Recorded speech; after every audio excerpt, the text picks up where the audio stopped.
ভাই আপনারা যে যাই বলেন, এই পুলিশ অফিসারের কথাগুলো কিন্তু আমার সেই লাগছে। বিশ্বাস করেন, এই পুলিশ অফিসারের মতো যদি সকল পুলিশ অফিসার থাকতো, তাহলে অন্যায় দুর্নীতি সবকিছু দূর হয়ে যেত। একটু কথাগুলো শুনে যাবেন। বড় ভাই আমার গাড়ি আছে। পরিচয়? আমার বড় ভাই, কোনো পরিচয় নেই স্যার, কোনো পরিচয় কিছু না। ভাই আমি ওর বড় ভাই বলতেছি ভাই। বড় ভাই, আচ্ছা বলেন প্লিজ কাইন্ডলি। গাড়িটা মূলত আমার বুঝছেন, ছোট ভাই তেল উঠতে পাঠাইছি ভাই। গাড়ি কাগজ ছিল না, লাইসেন্স ছিল না, ভাই, ঠিক আছে, কোনো সমস্যা নাই, কিন্তু গাড়ি কাগজ লাইসেন্স না থাকলে বা হেলমেট না থাকলে তখন আমি কি করব? আমি কাগজের ছবি ওরে পাঠাই দিতেছি, আপনি আমার কাগজ আমার কাছে আছে, আমি কি করে ছবি আচ্ছা বড় ভাই, আপনি পরিচয়টা দেন তো, আপনি কি করেন? আপনি কি করেন? আমি বিজনেসম্যান ভাই। ব্যবসা করেন? আপনি কিসের ব্যবসা করেন? আমি প্লাস্টিক রিসাইক্লিংয়ের ব্যবসা করি, সাথে ভাই আমি একটু রাজনীতিও করি, সমস্যা নাই। আচ্ছা একটু রাজনীতিও করি, সমস্যা নাই।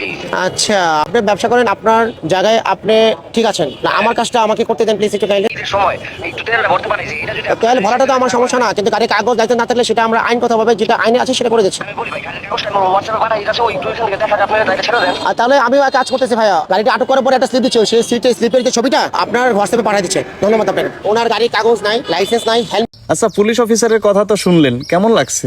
মানে যেই লোকের মোটরসাইকেল, সে তার ছোট ভাইকে দিয়ে তেল ভরতে পাঠাইছে, তিনি ব্যস্ত আসতে পারেনি। বেশ ভালো কথা। তাহলে গাড়ির কাগজপাতিগুলো সাথে দিয়ে দিলে তো হইতো।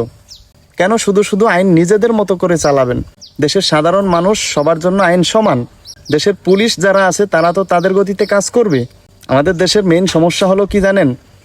যে রাস্তাঘাটে যেখানে সেখানে যদি পুলিশ ধরে, তাহলে ফোনটা বের করে দিয়ে আমাদের উপরে কেউ একজন আছে তার সাথে কথা বলাই দেওয়ার চেষ্টা করি। যখন দুর্নীতি অনিয়মে আমাদের উপর মহল, মানে আমাদের ভাই ব্রাদার বলেন বা মামু খালু বলেন, তাদের সাপোর্টটা আর আমরা পাবো না।